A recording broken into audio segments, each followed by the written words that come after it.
लोगों को लेके बैठे हुए थे, लाशों को। इनके कुछ लोग मर गए थे, नुमाइश चौरंगी पे लाशें पड़ी हुई थी, एहतजाज चल रहा था।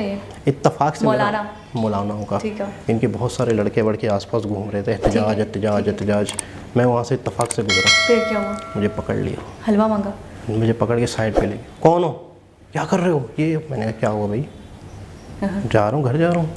इधर आओ, साइड पे आओ, पर्स निकालो, ये निकालो। अस्सलामुअलैकुम, नमस्ते, सत श्री अकाल। कैसे हैं आप लोग? उम्मीद करती हूँ ठीक होंगे, खुश होंगे। मैं हूँ हतीका अली और मेरे साथ हैं तारिक नियाजी। अस्सलामुअलैकुम, नमस्ते, सत श्री अकाल। उम्मीद करता हूँ ठीक होंगे, खुश होंगे। दोस्तों जहाँ रहें खुश रहें, माँ बाप का ख्याल करें, क्योंकि माँ बाप हैं तो सभी कुछ है। आज की हमारी वीडियो है श्रीलंका से रिलेटेड। सो स्टार्ट करते हैं अपनी वीडियो को। Let's start. ओके गाइस, तो वीडियो का टाइटल है हिंदी में। सो स्टार्ट करते हैं वीडियो को। नमस्कार दोस्तों, स्वागत है आपका हिंदी नॉलेज शो में। तो दोस्तों पिछले 1 महीनों से मैं लगातार आपको श्रीलंका क्राइसिस पर अपडेट दे रहा हूँ और हर एक वीडियो में मैंने आपको बार बार कहा है कि एक बार श्रीलंका का संकट समाप्त होने दीजिए। ये लोग भारत की दी हुई मदद भी भूल जाएंगे और भारत का एहसान भी, और एक बार फिर से चीन की गोद में जाकर बैठ जाएंगे। और मैंने आपको कहा भी था कि इस काम में 6 महीने से लेकर 1 साल का वक्त लग जाएगा। 1 साल बाद आप खुद रिजल्ट देख लेना। लेकिन मैंने देखा कि बहुत सारे लोग कहते थे कि नहीं, श्रीलंका अब सुधर चुका है,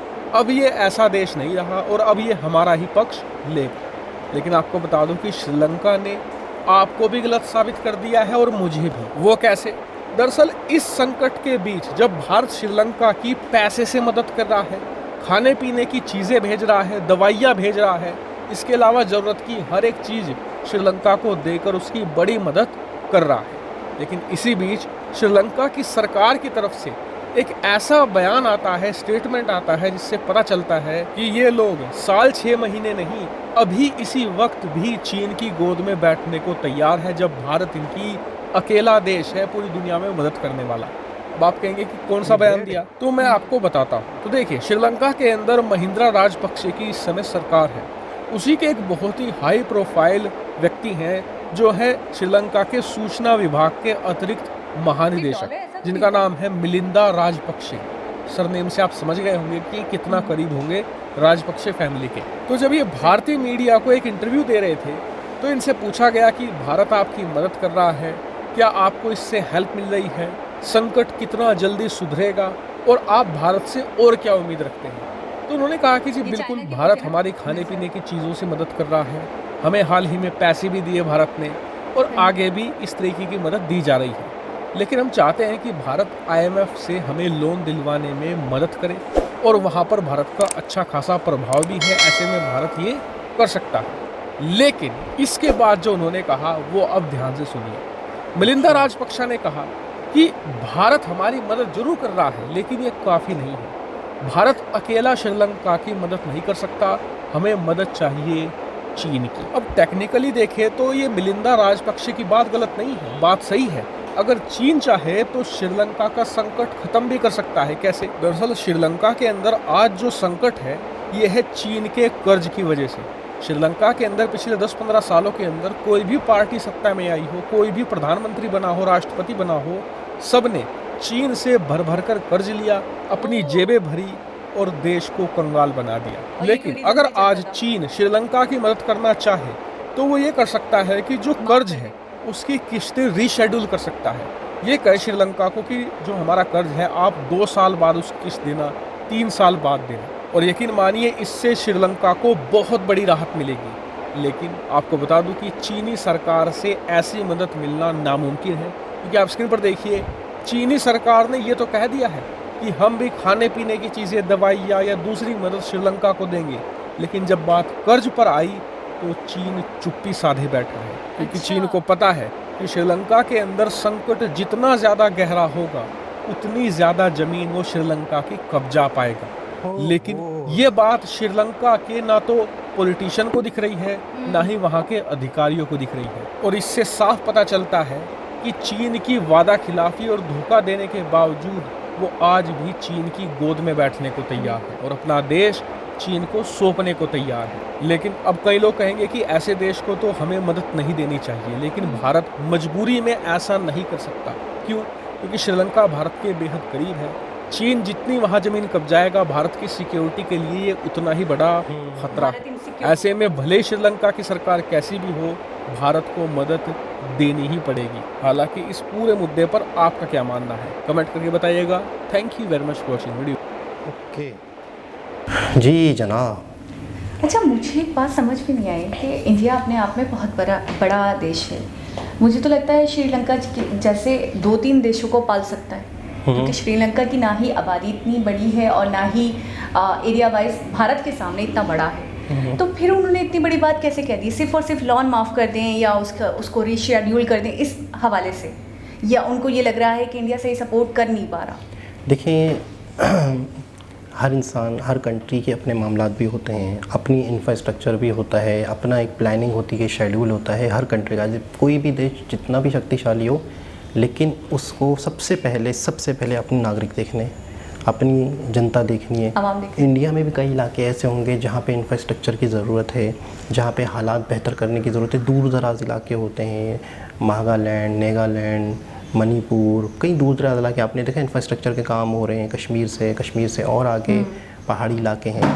तो इंडिया 100% इंफ्रास्ट्रक्चर के हवाले से या तरक्की के हवाले से एंड तो नहीं हो गया कि अब दूसरे देशों को लुटाए, लेकिन उतनी मदद इंडिया कर रहा है कि ताकि वहाँ के हालात बहुत ज़्यादा बिगड़ ना जाए, लोगों को कम से कम 2 वक्त की रोटी मिले, लोगों को दवाई मेडिसिन मिले ताकि बीमारी से लड़ सकें।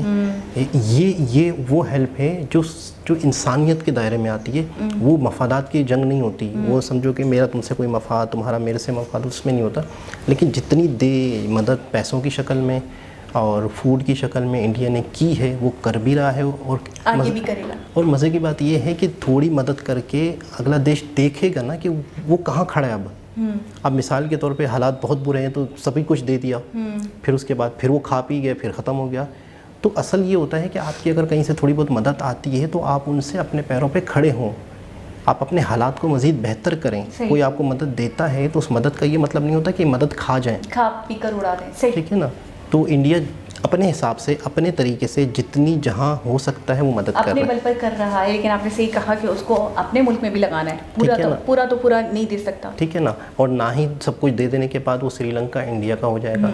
वो भी एक इंटरनेशनल लॉ होते हैं, एक उसूल होते हैं कि वो एक अलग देश है, ठीक है ना। एक कानून है, उसकी अलग अपनी एक बाउंड्रीज हैं। तो यानी कि आप ये कहना चाहते हैं कि इंडिया की निस्बत वो ज़्यादा चाइना से मदद मांग रहा है? चाइना से भी वो चाह रहा है कि मुझे दोनों से मदद हो, बल्कि थर्ड से भी। थर्ड कौन? IMF। इंडिया मुझे IMF से भी मज़ीद लोन दिलवाए। और इंडिया का एक कहते हैं असर और रसूख ज़्यादा है, इंडिया की बात ज़्यादा चलती है, उनका ये कहना है, ज़्यादा इंपॉर्टेंस ज़्यादा है। तो इंडिया कहेगा तो मुझे लोन मिल जाएगा, ठीक है। अच्छा, और चाइना ये है कि वो कह रहे हैं हम एड्स देने के लिए तैयार हैं, हम फूड के लिए तैयार हैं, हम हर तरीके से इंसानियत की जो मदद होती है वो करने के लिए तैयार हैं। जैसे वही वाली बात हो गई ना कि वो जंग में भी वो सब साइड होता है। तो ये कह रहे हैं, लेकिन जहाँ पे उनसे बात की जाती है लॉन्स की, तो वो चुप्पी साध लेते हैं, क्योंकि वो उनका प्रॉफिट है, वो उनकी प्लानिंग। अच्छा, तो आपको लग रहा है कि वो रीशेड्यूल करने के मूड में नहीं है, या वो 1 साल 2 साल 3 साल देने के टाइम? फिलहाल तो ऐसा कोई बयान आया नहीं है। तो उनको ये भी सोचना चाहिए थोड़ा सा कि एक पूरा कंट्री, उसकी इकोनॉमी तबाह हो गई है, क्राइसिस में चला गया है, तो अभी इस वक्त तो मैं थोड़ी सी सॉफ्टनेस दिखा दूँ, पोलाइटनेस दिखा दूँ। अच्छा, यही कंडीशन पाकिस्तान के हवाले से भी बताई जा रही है। माहिरीन खुद एक तो होता है ना कि अदर कंट्री के माहिरीन बताएं कि पाकिस्तान की कंडीशन बुरी है। यहीं के माहिरीन ने बताया है कि पाकिस्तान की कंडीशन श्रीलंका की कंडीशन से ज़्यादा फ़र्क नहीं है। यहाँ पर भी श्रीलंका के पास पता है कितने थे? $2 बिलियन टोटल। हमारे पास भी 2 बिलियन थे। हमारे पास 12 नहीं, हमारे ख़जाने में इस वक्त जो है, इस वक्त अभी बता रहा हूँ, $12 बिलियन। हफ्ता 10 दिन पहले की मैंने न्यूज़ सुनी थी कोई, $12 बिलियन। और श्रीलंका ने अपने आप को बैंक करप्ट डिक्लेयर कर दिया 2 बिलियन पे। अच्छा, कंट्री की आबादी और कंट्री की रकम तो 12 बिलियन हमारे कुछ भी नहीं है। अच्छा, तो माहिरीन इसका मतलब सही कह रहे हैं कि पाकिस्तान की भी श्रीलंका जैसी कंडीशन है। बिल्कुल। अच्छा, मैं ये कह रही थी कि जब इमरान खान ने मतलब अपनी कुर्सी छोड़ी थी, तो उस वक्त मैंने न्यूज़ में सुना था कि $2 बिलियन थे, और वो भी उन्होंने बोला कि बड़ी मुश्किल से मैंने जमा करे हैं। लेकिन वो लोग ये कह रहे थे कि क्या फ़ायदा हुआ जमा करने का, अब तो चोर दोबारा बैठ गए। 2 बिलियन अगर आप 2 बिलियन उस वक्त उन्होंने छोड़ा, अगर 2 बिलियन आपने सुना है, 10 तो ऐड हो गए मेरे हिसाब से, 10 बिलियन तो ऐड हो गए। मैंने 12 बिलियन कौन सुना, या शायद 2 बिलियन था, लेकिन 2 बिलियन मैंने श्रीलंका को सुना। 2 बिलियन मैंने पाकिस्तान का सुना कि वो जब उन्होंने कुर्सी छोड़ी थी तो $2 बिलियन थे, और ये पहला प्राइम मिनिस्टर था जो हमारे इंटरनेशनल वो हमारे नेशनल ख़जाने के अंदर इतना बैलेंस छोड़कर ज़्यादा, हाँ इतना ज़्यादा पैसे छोड़कर हटे हैं, इसलिए इनको माना जा रहा था और इनके गीत गाए जा रहे थे। तो इसका मतलब ये है कि ये भी नहीं होता था। नहीं, श्रीलंका अगर 2 बिलियन पे बैंकरप्ट है और हम 2 बिलियन पे खुश हैं, तो इसका मतलब है हम ज़्यादा बुरी हालत कर श्रीलंका से। इसका मतलब तो ये हुआ। लेकिन ये कि वो बहुत छोटा देश है श्रीलंका, बहुत उसके मुकाबले में पाकिस्तान के पास अगर 2 बिलियन तो कुछ भी नहीं है। और आप 12 बिलियन बोल रहे हैं, तभी मैं हैरान हो रही हूँ। तो वो खा गए बीच में से चोर खा गए। अच्छा 22 बिलियन था, वो हमने अपने ज़राए से पता करवाया है, तो 22 बिलियन था, जिसमें से अब 12 बिलियन बचे हैं। अब पता नहीं ये 2 बिलियन कब हो जाएंगे। लेकिन बहुत बुरी कंडीशन है। लेकिन ये है कि माहिरीन तो साफ बता रहे हैं कि श्रीलंका वाले हालात हैं। अच्छा, अब जो सारा का सारा चोरों का लुटेरा ग्रुप तो आ गया, 22 से 12 पे आ गए। अब लड़ रहे हैं। हाँ? मुझे ये मिनिस्ट्री चाहिए, छोटी मिनिस्ट्री तो चाहिए नहीं, बात ही नहीं कर रहे उसकी। मुझे फलानी मिनिस्ट्री चाहिए। अच्छा इंतशार फैल। अच्छा, वो बिलावल जो है वो नवाज शरीफ के पास गए हैं बात करने, क्योंकि शहबाज शरीफ तो सुन नहीं रहा सही से बात तरीके से। तो वो कहाँ, वो जज्बाती बंदा है, वो जज्बाती बंदा है, तो वो बाकायदा लंदन चले गए। ये जरदारी भी, तो उनको तो फॉरेन मिनिस्टर बना दिया। और भी कुछ चाहिए, सेनेटर भी चाहिए उनका अपना। अच्छा, और मैंने जरदारी का सुना था कि जरदारी को सदर बनना चाहिए, बनाएंगे। जब मुआहदे चल रहे थे तब बनाएंगे। जुल्फ़िकार मिर्ज़ा क्या, वो मौलाना फजलुर रहमान का कहना है कि इस वक्त अगर ये हालात में भी मैं सदर नहीं बनूं तो कब बनूंगा। मतलब अभी भी अगर मैं मरते मरते सदर ना बनूं तो मैं कब बनूंगा। मौलाना फजलुर रहमान सदर के बहुत ही शदीद तरीन उम्मीदवार बन के बैठे हुए हैं, और उनका कहना है कि ये मेरे पास आखिरी चांस है पाकिस्तान पे हुकूमत करने का, सदर बनने का। अगर मैं नहीं बना तो मैं कब बनूंगा? फिर कभी नहीं बनूंगा, फिर तो कभी बन ही नहीं सकता। तो ये इसके अंदर एक और बात छुपी हुई है कि ये जो, यकीन करें मुझे इतना अफसोस हो रहा है, लेकिन आप सेंटेंस पे गौर करें कि ये तो अभी तो बदतरीन से बदतरीन हालत है। इस वक्त तो मैं हुकूमत कर सकता हूँ, यानी कि इतनी बदतरीन हालत पहले कभी नहीं थी। तो समझे, मामला इतने गंभीर हैं कि वो इस तरीके से बता रहे हैं कि अभी तो बदतरीन हालत है पाकिस्तान की, तो अभी नहीं बनूंगा तो कब बनूंगा। मैं बता तो रहा हूँ कि लड़की बोल रही थी कि अगर फजलुर रहमान हमारा सदर बनता है तो मैं लोगों को, बाहर मुल्क वालों को क्या बताऊँगी, सस्ता जहर खा लेंगे। बोलिए मैं कैसे बताऊँगी, ये हमारा मुल्क का सदर है, ये हमारे सदर हैं। और अगर इनकी पिक्चर वीडियोज़ आएँ शहबाज शरीफ की, वही जो उल्टी सीधी और मीम्स और डॉन, तो बस हलवे से बात थोड़ी आते हैं। हलवे में घी चाहिए, हलवे में बादाम पिस्ते चाहिए, हलवा आप इनको हलवा देके खुश हो जाते हैं। वो तो कितनी वीडियो में तो ये तो कह दिया, ऐसे अल्फाज कह दिए कि नबी पाक सल्लल्लाहु अलैहि वसल्लम के बाद समझो मैं हूँ अपने, वो जो मतलब वो कह रहे हैं कि मुझे हुक्म आया है, मुझे सलात को ख्वाब आया है। लोग उन्हें बड़ा वो मानते हैं, मतलब है कि अंधा बिलीव। कोई नहीं कराची से तो नहीं कोई। अच्छा, एक मरतबा क्या हुआ, एक मरतबा छोटा सा वाक़या सुनाता हूँ जल्दी में। एक मरतबा 2 लाइनें। एक मरतबा एक चौरंगी पे ये लोग अपने लोगों को लेके बैठे हुए थे, लाशों को। इनके कुछ लोग मर गए थे, नुमाइश चौरंगी पे लाशें पड़ी हुई थी, एहतजाज चल रहा था। इत्तफाक से मौलानाओं का, इनके बहुत सारे लड़के वड़के आसपास घूम रहे थे, एहतजाज। मैं वहाँ से इत्तफाक से गुजरा। फिर क्या हुआ? मुझे पकड़ लिया, हलवा मांगा, मुझे पकड़ के साइड पे ले गए। कौन हो, क्या कर रहे हो? ये मैंने कहा क्या हुआ भाई? जा रहा हूँ, घर जा रहा हूँ। इधर आओ, साइड पे आओ, पर्स निकालो, ये निकालो। पर्स में से 500 रुपये निकले। 500 रुपये उन्होंने निकाले, अपने जेब में रखे। गन निकाली। क्या कर रहे थे? वीडियो बना रहे थे, तस्वीरें बना रहे थे। आप बना रहे होंगे। नहीं ना, सुनो तो सही। मैंने कहा नहीं, कुछ नहीं। अच्छा, इत्तफाक से, पुरानी बात है, इत्तफाक से बटन वाला मोबाइल था मेरे पास। मैंने कहा ये देखें, नहीं दिखाओ, ये वो दूसरा मोबाइल दिखाओ ये। मैंने कहा कुछ भी नहीं। पर्स निकाला, पर्स में से बोला ये वो हो गया, फंड हो गया, ये हलवे का फंड। बोला ये फंड हो गया, चलो अब निकलो, जल्दी निकलो यहाँ से, ये फंड हो गया। फजलुर रहमान वाले गन्ने उठा के घूम रहे। अच्छा, आपको एक और बात बताऊँ, अभी इमरान ये इस वीडियो के रिलीज़ होने के बाद मेरे लिए मसला तो नहीं होगा फजलुर रहमान सदर बन गया तो? आपको नहीं छोड़ेगा। अभी जो जलसा हुआ था, अच्छा मैं आपको बताऊँ, हमारी अवाम इतनी शदीद मासूम कि मैं कुछ नहीं कह सकती कि हमारा कर्जा तो यूं उतर जाए। अगर हम सब देने पर आ जाए ना, उतारने पर आ जाए, हम लोग इतने जज्बाती हैं, हम देते हैं तो हम सोचते नहीं। आपको पता है जो ये कराची का जलसा हुआ है ना इमरान खान का, 1 अरब रुपए, आई थिंक 10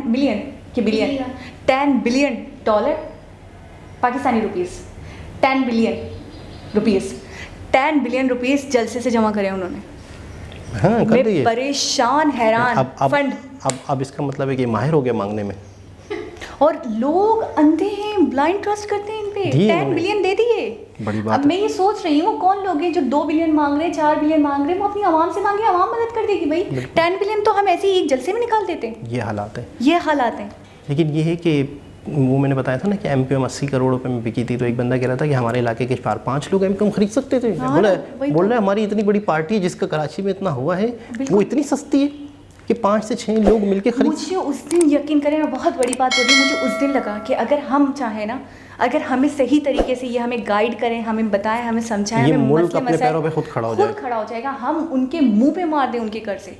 वक़ार ज़का चिक के कह रहा है क्रिप्टो करेंसी को लेकर कि आप मुझे लाएं, मैं उतार देता हूँ सारा कर्जा, मैं उतारवाऊंगा, मैं उतार दूंगा, मुझे बहुत कुछ पता है।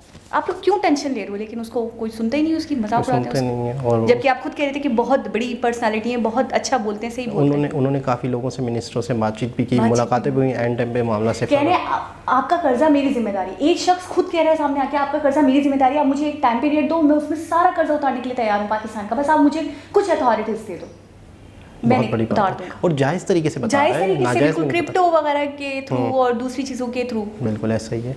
खैर, श्रीलंका के ये हालात है, और श्रीलंका ने यूँ समझ लें कि इंडिया की कोई वो इज़्ज़त या रिस्पेक्ट इतनी नहीं की जितनी करनी चाहिए, कि मुझे मज़ीद चाहिए। मुझे बड़ी हैरत हुई कि इस तरीके से मतलब उन्होंने कह दिया एक वक्त में, और अभी भी चाइना आपके इतने बुरे वक्त में आपको हाथ पकड़कर आपको सहारा दिया, जितना दिया, जो भी दिया, लेकिन मान का पान बहुत होता है। बंदा एक रुपये से भी आपकी मदद करती है, लेकिन आप वो बोलते हैं ना, डूबते को तिनके का सहारा बहुत होता है। तो आपको उसका पूरी ज़िंदगी एहसानमंद रहना चाहिए, लेकिन आपने कहीं ना कहीं, मुझे ऐसा लग रहा है, उन्होंने प्रायोरिटी दे दी चाइना को। बिल्कुल ऐसा, यही कहने का मतलब ये। खैर, एक लेटेस्ट वीडियो श्रीलंका से रिलेटेड दोबारा किसी वीडियो के साथ आपसे मुलाकात होगी। जब तक के लिए अल्लाह हाफ़िज़।